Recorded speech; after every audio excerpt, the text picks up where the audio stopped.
Hi, it's Rich at Rich's Mobile Auto Repair. Well, at least I'm working on an internal combustion engine today, among other things. But if you look down inside the float bowl on this riding lawnmower's carburetor, there's a lot of icky stuff down in there that's not supposed to be there.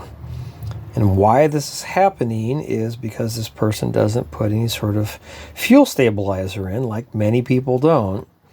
So seafoam or something that protects your fuel from turning to varnish is definitely advisable.